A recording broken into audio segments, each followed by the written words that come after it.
اعوذ باللہ من الشیطان الرجیم بسم اللہ الرحمن الرحیم ما شاء اللہ لا حول ولا قوة الا باللہ العلی العظیم رب اشرح لی صدری ویسر لی امری واحلل عقدۃ من لسانی یفقہوا قولی الحمد للہ رب العالمین والصلاة والسلام علی سیدنا ونبینا وشفیع ذنوبنا ابی القاسم المصطفى محمد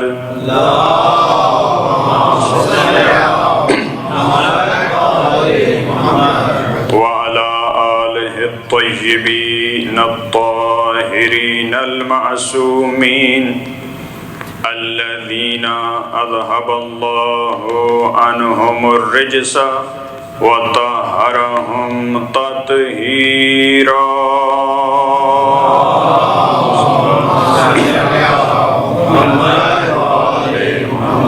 لا سیما بقیت اللہ فی الارضین روحی و ارواح العالمین لتراب مقدمہ الفدا ولعنت اللہ علی اعدائہم اجمعین من یوم ظلمہم الی قیام یوم الدین اما بعد فقد قال اللہ تبارک و تعالی فی کلامہ اعوذ باللہ من الشیطان الرجیم قل ان صلاتی و نسکی ومحیای ومماتی للہ رب العالمین۔ بآواز بلند درود پڑھیے۔ اللہم صلی علی محمد۔ سورہ انعام کی آیت نمبر 162، اس کے ذیل میں چند عرائض آپ کے سامنے رکھوں گا۔ موضوع گفتگو جینا اور مرنا اہل بیت کی طرح۔ بسم اللہ۔ اس آیہ مجیدہ میں ختمی مرتبت کو یہ ارشاد ہو رہا ہے، کہہ دیجئے میری نماز، میرے تمام اعمال، میرا جینا، میرا مرنا اللہ کے لیے ہے جو عالمین کا پروردگار ہے۔ توجہ ہے آپ کی؟ آپ اگر بر صغیر کے ہیں تو اسی انداز میں سنیں گے، ظاہر ہے آپ عربی انداز میں نہیں سنیں گے، اگرچہ آپ عربی ملک میں رہتے ہیں، میں بھی اسی انداز میں پڑھوں گا۔ اگر آپ بولے تو میں اچھے طریقے سے پڑھ پاؤں گا۔ بآواز بلند درود پڑھیے۔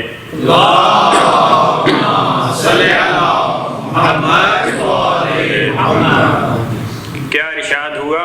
کہہ دیجئے، یہ پیغام دے دیجئے، میری نماز، میرے تمام اعمال، پھر تمام اعمال نہیں، اس کا بھی خلاصہ میری پوری زندگی، میرا جینا، فقط جینا نہیں، میرا مرنا وہ اللہ کے لیے ہے۔ بہت سارے افراد اس دنیا میں موجود ہیں جو اچھے اعمال بجا لاتے ہیں لیکن اللہ کے لیے بجا نہیں لاتے۔ توجہ چاہوں گا۔ ایک قسم تو ان افراد کی ہے جو اچھے اعمال انجام دیتے ہی نہیں ہیں، ایسے افراد یہ نہیں۔ ایسے افراد آپ کو مل جائیں گے جو نماز نہیں پڑھتے، جو روزے نہیں رکھتے، جو قرآن کی تلاوت نہیں کرتے، جو مجلس اعضاء میں شرکت نہیں کرتے۔ یہ ایک گروہ ہے، اس کی بات نہیں یہاں پہ۔ لیکن کچھ افراد ایسے ہیں جو اچھے اعمال انجام بجا لاتے ہیں لیکن اللہ کے لیے انجام نہیں دیتے۔ نماز پڑھتے ہیں لیکن قرآن کہتا ہے فویل للمصلین الذین هم عن صلاتهم ساہون، ویل ہے ان نمازیوں کے لیے، بے نمازوں کی بات نہیں ہے۔ اب آپ تعجب کریں گے ہمارے ذاکرین اور ہمارے پاس خطبہ اسی سے اپنی مطلب کا فائدہ نکال لیتے ہیں، لیکن وہ ٹھیک بات نہیں۔ کہتے ہیں کہ جب نمازیوں کو قرآن نے کہہ دیا کہ ویل ہے نمازیوں کے لیے، بس نماز بے فائدہ ہے، استغفر اللہ، یہ بات نہیں۔ کہا فویل للمصلین الذین هم عن صلاتهم ساہون، ویل ہے، جہنم میں مقام ہے ان نمازیوں کا جو اپنی نمازوں سے غافل ہیں۔ اچھا کام انجام دیا، نماز پڑھی، لیکن نماز سے غفلت ہے۔ یہ نماز ہے کس کے لیے؟ یہ نماز ہے کس کے لیے؟ رب قارئ القرآن والقرآن یلعنہ، بہت سارے ایسے قاری ہیں جو قرآن کی تلاوت تو کرتے ہیں لیکن قرآن ان پہ لعنت بھیجتا ہے۔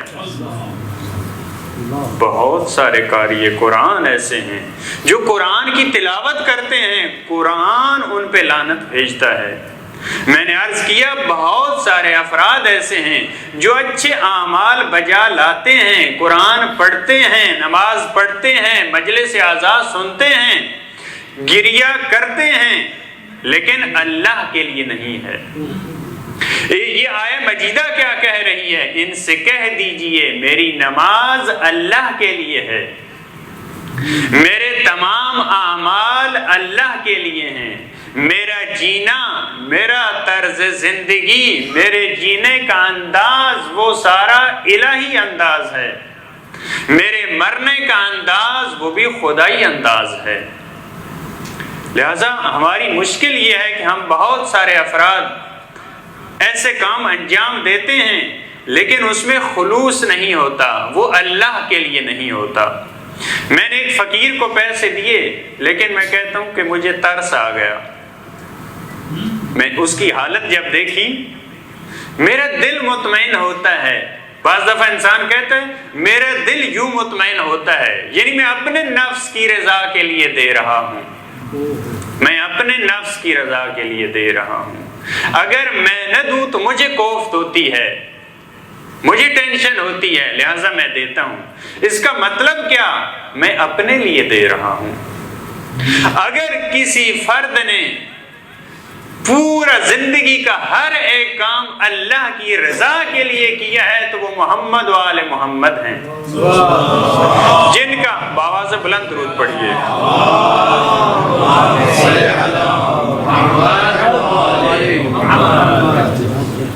قرآن کی تعبیرات، عبارات بڑی مختلف ہیں۔ کبھی فرمایا للہ ہے، اس آیت میں کیا ہے؟ یہ کام انجام دیتے ہیں للہ رب العالمین، اللہ کے لیے جو عالمین کا تربیت کرنے والا ہے۔ کبھی فرمایا لوجہ اللہ، توجہ ہے آپ کی، کبھی فرمایا انما نطعمکم لوجہ اللہ، ہم یہ یتیم کو، مسکین کو، اسیر کو کھلاتے ہیں کس لیے؟ اس لیے کہ ہمیں ان کے حال پہ ترس آ گیا، یہ بیچارہ اتنا غریب ہے، مسکین ہے، اس کے حالات خراب ہیں۔ نہیں، انما نطعمکم لوجہ اللہ لا نرید منکم جزاء ولا شکورا، ہم تمہیں دیتے ہیں فقط رضائے خدا کے لیے، فقط رضائے خدا کے لیے۔ یہ اہل بیت علیہ السلام کی زندگی کا ہر فعل، ہر عمل وہ رضائے خدا کے لیے ہے۔ لہذا جب، اور عجیب تعبیر ہے قرآن کریم کی، فرمایا لا نرید منکم جزاء ولا شکورا، ہم جزا کا، ہم شکر گزاری کا، ہم شکریہ بجا لانے کا ارادہ بھی نہیں کرتے۔ یہ بہت بڑا مرحلہ ہے۔ بعض دفعہ انسان زبان سے کہہ دیتا ہے، بعض دفعہ زبان سے نہیں، اس کے دل میں ہوتی ہے کہ یہ میرا شکریہ ادا کرے۔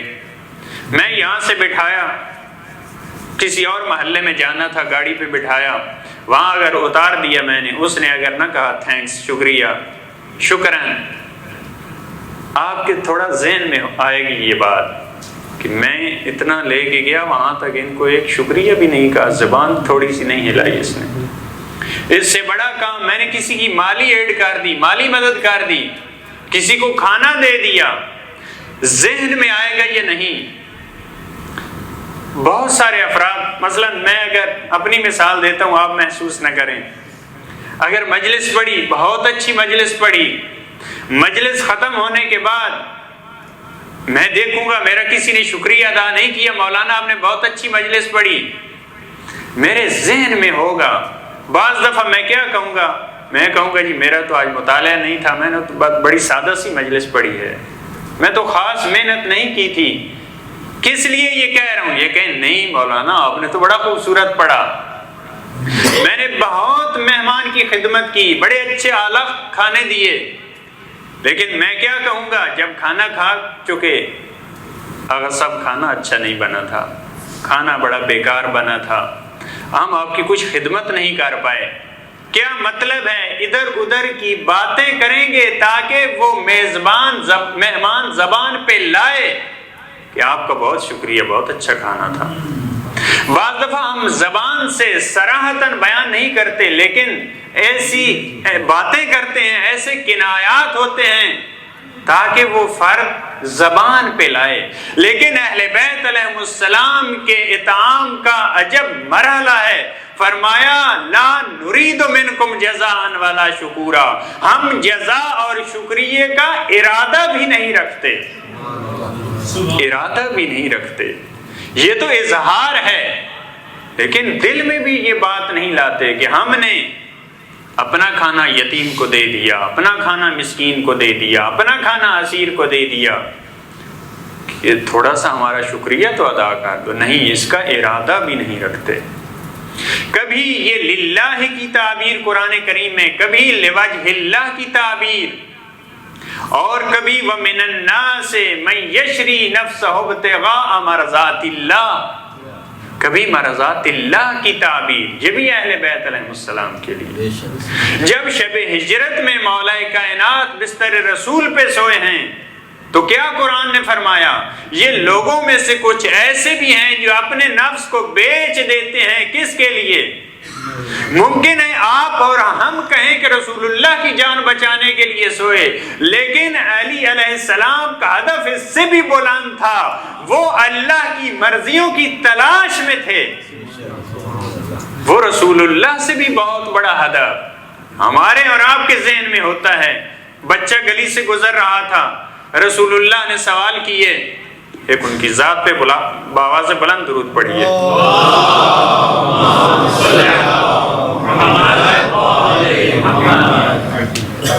مجھ سے محبت کرتے ہو، پیار کرتے ہو؟ کہا جی ہاں۔ مختلف سوالات کے بعد کہا اللہ کو زیادہ دوست رکھتے ہو، اللہ سے زیادہ محبت کرتے ہو یا مجھ سے زیادہ؟ کہا یا رسول اللہ میں آپ سے اللہ کی وجہ سے محبت کرتا ہوں، میں آپ سے خدا کی وجہ سے محبت کرتا ہوں کہ آپ اللہ کے رسول ہیں۔ یہ ایک بچے کی بات ہے، مولا کائنات جب بستر رسول پہ سوئے ہیں تو وہ اللہ کی رضا کے لیے سوئے ہیں، اللہ کی رضا کے لیے سوئے ہیں۔ لہذا فرمایا وَمِنَ النَّاسِ مَن يَشْرِي نَفْسَهُ ابْتِغَاءَ مَرْضَاتِ اللَّهِ، یہ بھی تعبیر اہل بیت علیہ السلام کے۔ جہاد اور قتال کی جتنی آیات قرآن کریم میں آئی ہیں آپ دیکھیں، جہاداً فی سبیل اللہ، وَمَن يُهَاجِرْ فِي سَبِيلِ اللَّهِ، جو گھر کو چھوڑتا ہے، جو مال دیتا ہے انفاق کے بارے میں، فی سبیل اللہ کی تعبیریں ہیں۔ کیا مال خرچ کر دینا کمال ہے؟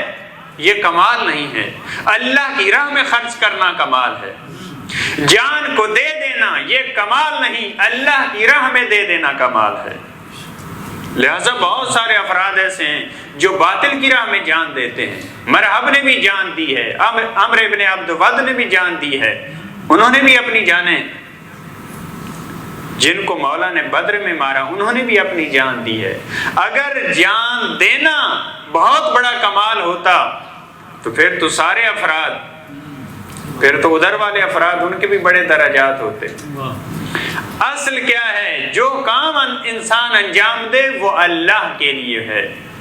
قُلْ إِنَّ صَلَاتِي وَنُسُكِي وَمَحْيَايَ وَمَمَاتِي لِلَّهِ رَبِّ الْعَالَمِينَ، نماز پڑھے انسان تو اللہ کے لیے۔ ہماری نماز کیا ہوتی ہے؟ ہماری نماز میں بھولی چیزیں بھی یاد آتی ہیں، ایسے ہی ہوتا ہے، بہت سارے کام ہم بھول جاتے ہیں، جب اللہ اکبر کرتا ہے انسان تو یاد آ جاتے ہیں۔ ممکن ہے آپ کو نہ آتے ہوں، آپ اس مرحلے پہ نہ ہوں، لیکن اہل بیت علیہ السلام کیا ہیں؟ ان کو اللہ کے علاوہ سب کچھ بھول جاتا ہے، ان کو اللہ کے علاوہ سب کچھ بھول جاتا ہے۔ لہذا جب تیر لگتا ہے تو یہ درد کب بھولے گا؟ جب اللہ کی یاد میں ہوں گے، جب تکبیرۃ الاحرام کہیں گے علی ابن ابی طالب، اس وقت درد بھول جائیں گے دنیا کے، فقط خدا۔ لہذا کہ نماز کی حالت میں ہو تو یہ تیر نکالنا۔ امام سجاد علیہ السلام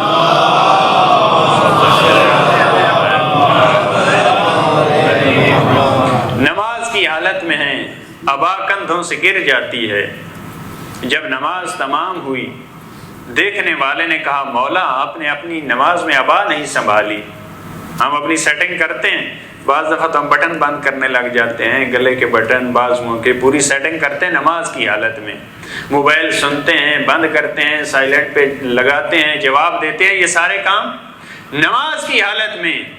راوی نے کہا مولا آپ کی ابا کندھوں سے گر گئی، آپ نے سنبھالی نہیں۔ کہا تمہیں نہیں معلوم میں کس ہستی کے سامنے تھا، وہاں مجھے اپنی ابا کا خیال نہیں، مجھے اپنی ابا کا خیال نہیں۔ کیوں کہا جاتا ہے مولا کو زین العابدین؟ کہا مولا نماز کی حالت میں تھے، بچہ کنویں میں گر گیا، گریا و زاری بلند، لیکن امام کو کوئی خبر نہیں۔ نماز سے جب فارغ ہوئے تو کہا مولا بچہ کنویں میں گر گیا، اتنا چیخ و پکار، اتنا گریا۔ کہا میں تو اللہ کے حضور میں تھا، میں تو اللہ کے حضور میں تھا۔ ہمیں بھولی چیزیں نماز کی حالت میں یاد آتی ہیں، اہل بیت کو اللہ کے علاوہ سب چیزیں بھول جاتی ہیں، فقط ان کو خدا یاد ہوتا ہے۔ لہٰذا میری نماز اللہ کے لیے ہے، میرے تمام اعمال اس اللہ کے لیے ہیں، میرا جینا، میرا جینے کا انداز یہ وہی انداز ہے جو اللہ کو پسند ہے۔ اب کتنا خوبصورت جملہ زیارت عاشورہ کا امام محمد باقر علیہ السلام سے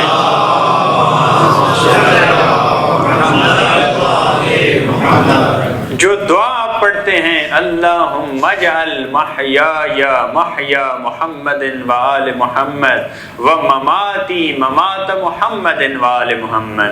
اے میرے اللہ میرے جینے کے انداز کو محمد وآل محمد کا انداز قرار دے، میری موت کو، میرے مرنے کے انداز کو محمد وآل محمد کا انداز قرار دے۔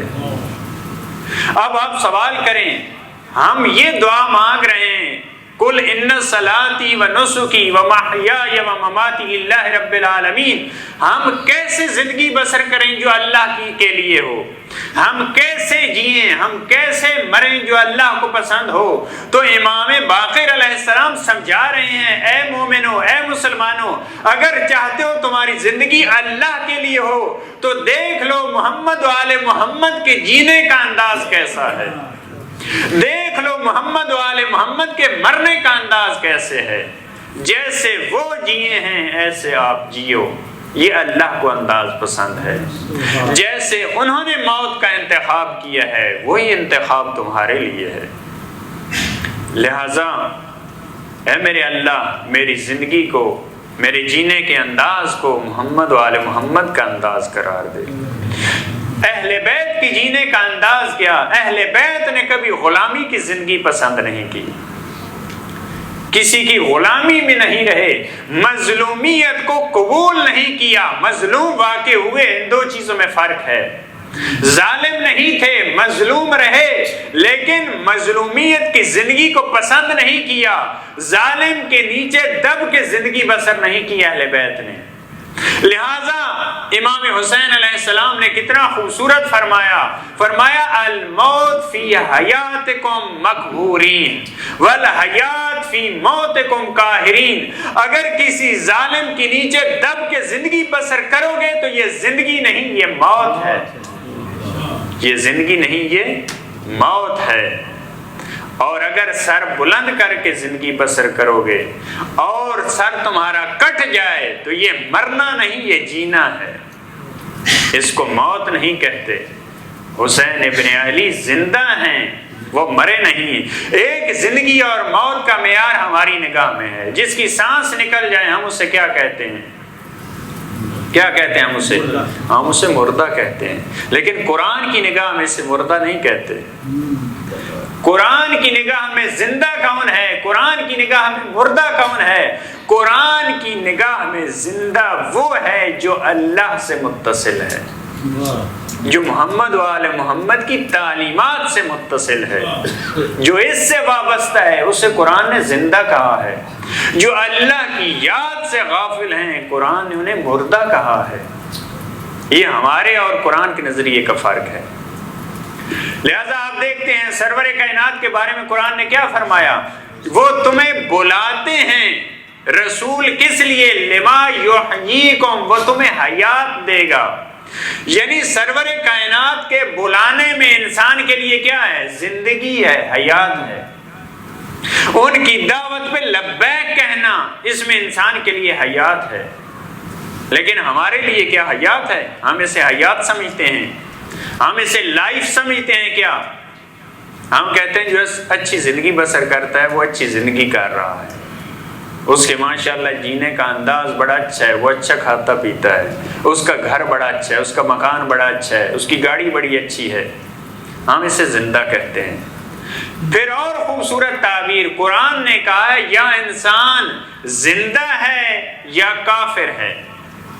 یا انسان زندہ ہے یا کافر ہے.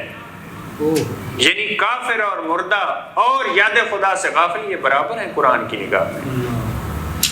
انسان اور حیوان کا فرق کیا ہے؟ ہم یہ سمجھتے ہیں کہ ہم سانس لے رہے ہیں تو ہم زندہ ہیں. یہ اگر زندگی ہوتی، یہ اگر حیات ہوتی تو پھر یہ والی حیات بلکہ اس سے بڑا درجہ تو حیوانات میں موجود ہے. آپ قرآن کے سورے جو تسبیح سے شروع ہوتے ہیں جن کو مسبحات کہا جاتا ہے، یسبح للہ ما فی السماوات و ما فی الارض سبح اسم ربک الاعلی سبحان الذی اسری بعبدہ، یہ سورے جو تسبیح سے شروع ہوتے ہیں، یسبح، سبح، سبحان اللہ، ان کو غور سے دیکھیں کہ اللہ کی تسبیح بیان کرتی ہے ہر وہ چیز جو زمین میں ہے، ہر وہ چیز جو آسمان میں ہے. چیز انسان کو کہتے ہیں. توجہ ہے آپ کی؟ گفتگو مشکل تو نہیں ہے، یا آپ غور سے سن رہے ہیں یا آپ پریشان ہو گئے. میں مانسیرہ میں محرم میں تھا، اہل سنت برادران تھے تو وہ بولتے نہیں تھے. میں نے کہا آپ بولتے نہیں، انہوں نے کہا ہم بہت غور سے سنتے ہیں. لہذا ہمارے سننے کا انداز یہ ہے. بآواز سے بلند درود پڑھیے.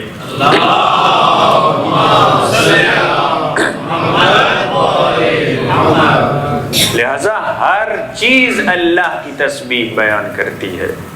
انسان کو چیز کہا جاتا ہے، انسان کو چیز تو نہیں کہتے. آپ کہتے ہیں آپ چیز ہیں. چیز وہ جو انسان کے علاوہ چیزیں ہیں. قرآن نے کہا وہ بھی اللہ کی تسبیح بیان کرتی ہیں. پرندہ اللہ کی تسبیح بیان کرتا ہے، درخت اللہ کی تسبیح بیان کرتا ہے، حیوانات اللہ کی تسبیح بیان کرتے ہیں.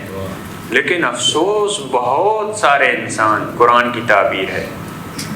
آپ کبھی قرآن کا اس جہت سے مطالعہ کریں کثرت اور قلت کے حوالے سے. اکثر لوگ کیا ہیں اور کم لوگ کیا ہیں. قلیلا ما تشکرون، قلیلا ما تذکرون، قلیلا ما تؤمنون. قرآن کی عجیب تعبیریں ہیں. کہا تم بڑا کم شکر ادا بجا لاتے ہو، تم بڑا کم میرا ذکر کرتے ہو، تم بڑے تھوڑے لوگ ہو جو مجھ پہ ایمان لاتے ہو. قلیل کا تذکرہ ہے. لیکن دوسرے پہلو میں کہا بہت زیادہ ہیں جو مشرک ہیں، بہت زیادہ ہیں جو مشرک ہیں. لہذا اگر ہمیں زندگی بسر کرنا ہے تو ہمیں اہل بیت کا انداز دیکھنا ہے. بعض لوگ پریشان ہو جاتے ہیں، کہتے ہیں اہل بیت کہاں ہم کہاں. کہتے ہیں اہل بیت کہاں ہم کہاں. ہماری نمازیں عادتیں، ان کی نمازیں عبادتیں. ہماری پوری عبادتوں کی کوئی قدر و قیمت نہیں، ان کی ایک ضربت ثقلین کی عبادت سے افضل. ان کی ایک ضربت ثقلین کی عبادت سے افضل. وہ کہاں اور ہم کہاں. ہم جس کو دیتے ہیں پوری مجلس والے، پوری محفل والے افراد مل کے اگر ایک فقیر کو دیں تب بھی بھوکا رہے گا۔ اہل بیت کے دروازے پہ جو ایک بار جائے وہ پھر زندگی بھر کسی کے دروازے پہ نہیں جاتا۔ یہ اہل بیت علیہ السلام ہے۔ ہمارے دینے کا انداز، ہم کیا کرتے ہیں؟ خود بھی کھاتے ہیں، یہ بھی البتہ کم لوگ ہیں، اکثریت تو ایسی ہے جو خود ہی کھاتے ہیں، ایک تعداد ہے جو خود بھی کھاتے ہیں، فقیر کو بھی کھلاتے ہیں، لیکن اہل بیت وہ ہیں جو خود نہیں کھاتے، دوسروں کو کھلاتے ہیں۔ اہل بیت وہ ہیں جو خود نہیں کھاتے، جو خود بھوکا رہتے ہیں لیکن دوسروں کو کھلاتے ہیں۔ وہ کہاں، ہم کہاں؟ تو میں کہا کرتا ہوں ان کے غلاموں کا انداز تو اپنا لیا کریں ہم۔ اگر ان کا انداز نہیں تو ان کے شاگرد وہ تو ہماری طرح تھے۔ ایک چھوٹا سا واقعہ آپ کی گوش گزار کرتا ہوں، بآواز بلند صلوات پڑھیے۔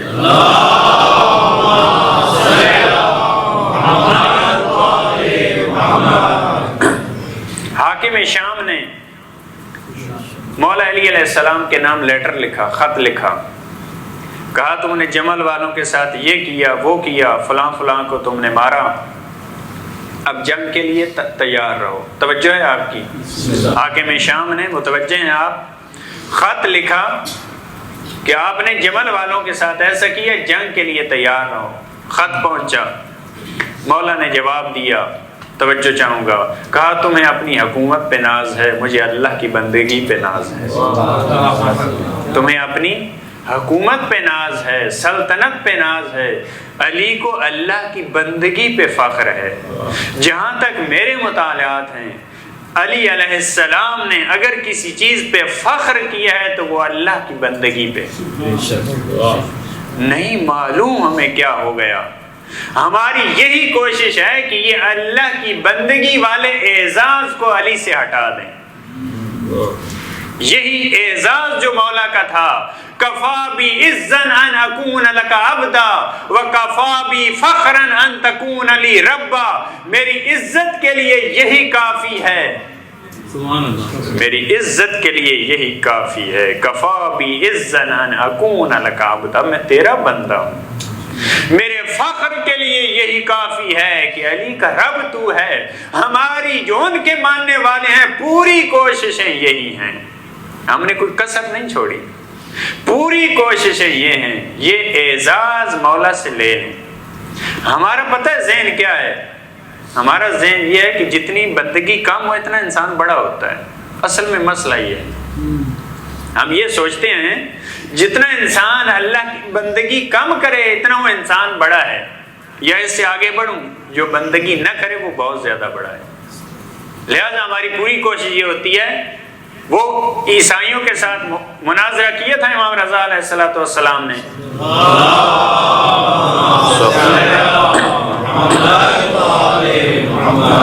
فرمایا تھا کہ حضرت عیسیٰ میں ایک عیب تھا کہ وہ اللہ کی عبادت بڑی کم کیا کرتے تھے۔ توجہ ہے آپ کی؟ حضرت عیسیٰ میں بہت خوبیاں تھیں لیکن ایک عیب تھا، اللہ کی عبادت کم تھی۔ کہا آپ کیسے عالم ہیں، آپ کو اتنا نہیں پتا، عیسیٰ کی عبادت تو معروف ہے دنیا میں، ان جیسا عبادت گزار کہاں۔ مولا نے فرمایا پھر جو عبادت کرتا ہے وہ معبود نہیں ہوتا، جو عبادت کرتا ہے وہ معبود نہیں ہوتا۔ ہماری پوری کوشش یہی ہے، مولا کے لیے جو فخر کی بات تھی کہ میں اس کا بندہ ہوں، ہماری کوشش یہی ہے کہ ہم اس اعزاز کو ختم کر دیں کہ علی اللہ کے بندے نہیں ہیں۔ دشمن یہی چاہتا ہے، دشمن یہی چاہتا ہے۔ لہذا جب یہ خط لکھا، کہا کہ میرے ہاتھ میں وہی تلوار ہے جس سے میں نے تمہارے جد کو قتل کیا، میرے ہاتھ میں وہی تلوار ہے جس سے میں نے تمہارے ماموں کو قتل کیا، میرے ہاتھ میں وہی تلوار ہے جس سے میں نے تیرے چچا کو قتل کیا، میں جنگ کے لیے تیار ہوں۔ یہ خط بند ہوا، صحابہ میں سے کہا کسی کو کہ یہ خط کون لے کے جائے گا؟ یہ خط لے کے جانا آسان ہے، میں زیادہ چیخ ہوں تو آپ بولیں گے یہ خط لے کے جانا آسان ہے، لہذا مشکل ہے، اسی وجہ سے صحابہ نے سر نیچے کر لیے، موت نظر آ رہی ہے۔ مولا نے دوسری بار سوال کیا یہ خط کون حاکم شام کے پاس لے کے جائے گا؟ ایک صحابی، دیہاتی صحابی، سادہ صحابی، عقیدے کا پکا صحابی، جانثار صحابی، تورماہ، توئے رے میم الف اے حلوے والی تورماہ، یہ اٹھا کہا مولا میں لے کے جاتا ہوں، میں لے کے جاتا ہوں۔ کہا اچھا یہ اس میں جو لکھا ہے میں تمہیں پڑھ کے سنا دوں، یہ نہ کہنا مجھے تو پتہ نہیں تھا اس میں کیا لکھا تھا، میں تمہیں پڑھ کے سنا دوں میں نے یہ لکھا ہے اس میں۔ کہا مجھے منظور ہے۔ کہا اچھا شام جا رہے ہو تو علی کی عزت محفوظ رکھنا، علی کا خط لے کے جا رہے ہو۔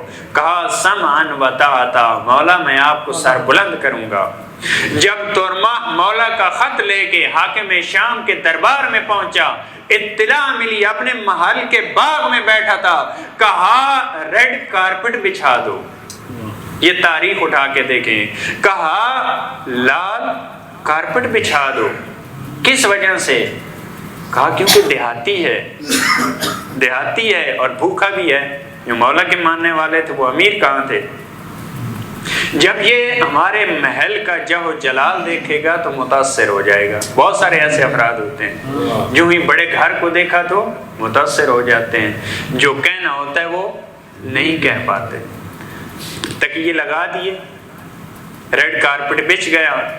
جب یہ علی کا شاگرد اسی بہت سفر کر کے گیا تھا، آج کل کے تو نہیں تھے، ہوٹل میں ٹھہرا یا وہاں پہ صفائی کی نہایا، وہ تو تھا نہیں، ایسے گرد و غبار میں اٹا ہوا، جوتے گندے، جوتے اتارے نہیں تورماہ نے، اس کے ریڈ قالینوں پہ ایسے چلتا گیا، گویا توجہ نہیں کی یہ ریڈ کارپٹ ہے یہ زمین ہے، توجہ نہیں کی۔ یہ جیسے لیٹا تھا تکیے پہ ایسے تورماہ جا کے لیٹ گیا، سلام نہیں کیا اس کو، بیٹھا نہیں جیسے وہ بیٹھا تھا لیٹا تھا ایسے لیٹ گیا۔ کہا تم نے حاکم کو سلام نہیں کیا، تم نے آداب بجا نہیں لائے۔ کہا کہ جو اس کی حالت ہے وہی میری حالت ہے، جیسے اس نے کیا ایسے میں نے کیا۔ کہا کہ خط دو۔ کہا میں ایسے خط نہیں دوں گا، تم اٹھو گے، دونوں ہاتھ آگے بڑھاؤ گے، میں مولا کا خط تمہارے ہاتھ میں دوں گا، تم خط کا بوسہ لو گے، یہ شرط ہے میری خط دینے کی۔ کہا خط میں نہیں لیتا، میرے وزیر کو دے دو، میرے مشیر کو دے دو۔ آپ سمجھ گئے ہوں گے حاکم شام کا مشیر کون؟ کہا جو بادشاہ ظالم ہو اس کا وزیر خائن ہوتا ہے، جو بادشاہ ظالم ہو اس کا وزیر اور مشیر خائن ہوتا ہے۔ جب میں ظالم کو خط نہیں دے رہا تو میں خائن کو بھی نہیں دے سکتا۔ کہا اگر اس کو نہیں دے تو میرے بیٹے کو دے دو۔ کہا جب باپ شیطان ہو تو بیٹے کا کیا عالم، بیٹے کا کیا عالم ہوگا؟ میں خط نہیں دیتا۔ اب تاریخ خاموش ہے کس طریقے سے خط دیا تورماہ نے، لیکن پاس بیٹھے مشیر نے یہ مشورہ دیا، بھوکا ہے، دیہاتی ہے، تھوڑا سکوں کی تھیلی کو ڈھیلا کرو اس کا تسمہ، تھوڑی اگر اس کو خوشبو آئے گی، تھوڑی آواز آئے گی تو یہ خود بخود ڈھیلا ہو جائے گا۔ بہت سارے ایسے افراد گئے جنہوں نے جب سکوں کو دیکھا تو جو بولنا تھا وہ نہیں بول سکے۔ 30,000 جب اس کے سامنے رکھے تب بھی تورماہ نے کوئی توجہ نہیں کی۔ اب اس نے خط کیا لکھا؟ کہا اے علی، توجہ چاہوں گا، اے علی میرے لشکر کی تعداد آسمان کے ستاروں جتنی ہے۔ یہ حاکم شام خط لکھ رہا ہے، جواب دے رہا ہے مولا کو، میرے لشکر والوں کی تعداد آسمان کے ستاروں جتنی ہے، جنگ کے لیے تیار ہو جا، جنگ کے لیے تیار ہو جا۔ تورماہ اٹھا، کہا اس کا جواب میں مولا سے لاؤں؟ اس کا جواب میں مولا سے لاؤں؟ اس کا جواب میں خود ہی دے دیتا ہوں۔ ارے اس کا جواب یہ ہے، علی ایسا سورج ہے جب وہ فلک پہ نمودار ہوتا ہے، اس کی تنہا علی کی روشنی سے تیرے لاکھوں ستاروں کی روشنی ماند پڑ جائے گی۔ تیرے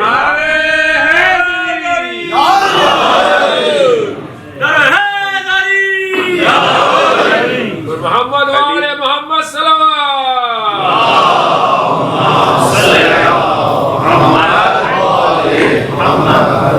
علی ایسا سورج ہے، تمہارے ستارے ہیں۔ جب سورج نمودار ہوتا ہے ستارے کہاں جاتے ہیں؟ اربوں کی تعداد میں ہوں۔ جب سورج نمودار ہو جائے، کہا علی سورج ہے۔ اس جواب کے وہاں سے لانے کی ضرورت نہیں، اس کا جواب میں دے دیتا ہوں۔ ہم ان جیسے غلاموں کی سیرت تو اپنا سکتے ہیں۔ میں نے کہا ہم یہ کہتے ہیں کہ اہل بیت کہاں ہم کہاں، اگرچہ یہ نظریہ یہ نہیں کہتا کہ ہم اہل بیت جیسے ہو جائیں، نعوذ باللہ، اہل بیت جیسا کوئی نہیں ہو سکتا۔ ہم گناہگار ہیں، وہ معصوم ہیں، ہم خطاکار ہیں، وہ معصوم ہیں، وہ آئے تطہیر کے وارث ہیں۔ اس کا مطلب یہ ہوتا ہے ان کی کاپی کریں، ان کو اپنا آئیڈیل بنائیں، ان کی نقل کریں جیسے انہوں نے کی۔ آپ نے دیکھا سلمان کے بارے میں ہے، مولا چل رہے تھے تو کیا سلمان ان کے قدموں پہ قدم رکھ رہا تھا۔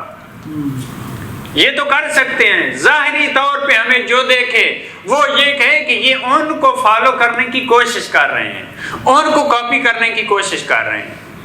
لہٰذا ہم تورماہ جیسوں کی کاپی تو کر سکتے ہیں، ہم میثم تمار کی کاپی کر سکتے ہیں۔ ابو ذر کو حکومت نے کتنی کوشش دی پیسے دینے کی، سکے دیے، ابو ذر کے پاس لے کے گئے، کہا کہ یہ فقط میرا حصہ ہے، یہ سب کو دیے، حکومت اتنی امیر ہو گئی ہے،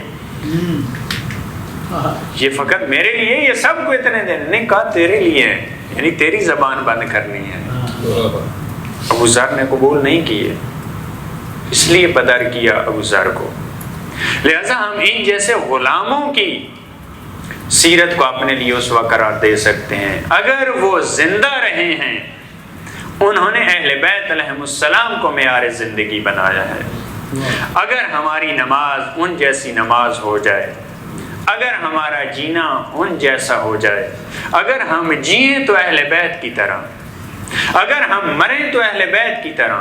بہت سارے افراد فقط ان کی کوشش یہ ہوتی ہے کہ زندہ رہیں، جس قیمت پہ ہو۔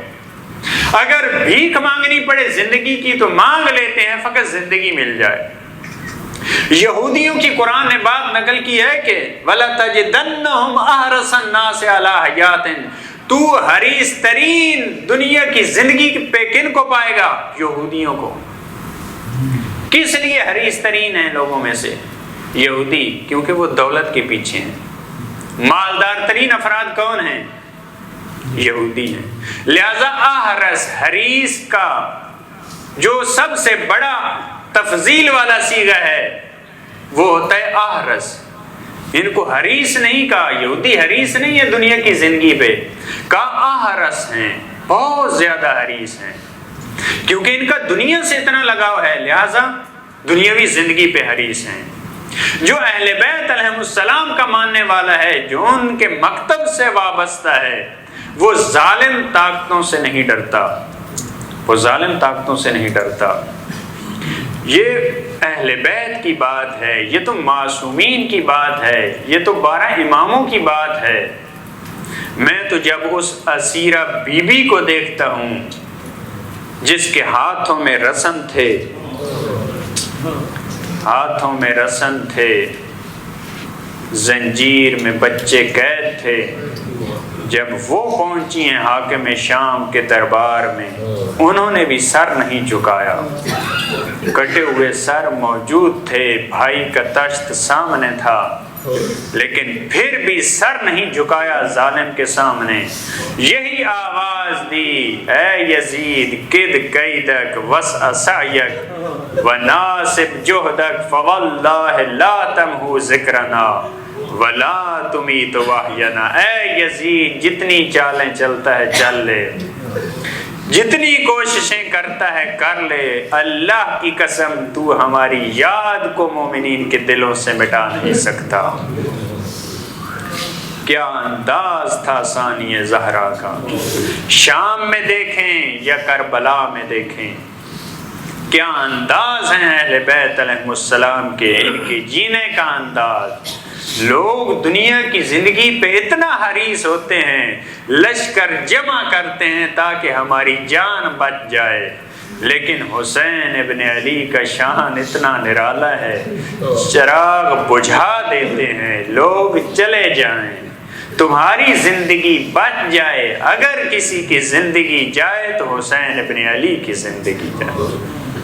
میں نہیں چاہتا یہ ہزاروں کا لشکر میرے خون کا پیاسا ہے، تمہاری زندگی بچ جائے۔ لیکن کیا خوب کسی نے کہا، مولا نے فقط ایک شمع بجھائی تھی، مولا نے ایک شمع بجھائی، جب تھوڑی دیر گزری 72 شمعیں روشن ہو گئیں، 72 جلنے لگ گئے، 72 کے دلوں میں آگ لگ گئی۔ اے فرزند زہرا، آپ نے ایسا جملہ زبان پہ کیوں لایا؟ ارے ہم کیسے غلام ہیں، آپ ہمیں کہہ رہے ہیں فرزند زہرا کو چھوڑ کے چلے جاؤ۔ وہاں تو ایک حبشی غلام بھی چھوڑنے کے لیے تیار نہیں۔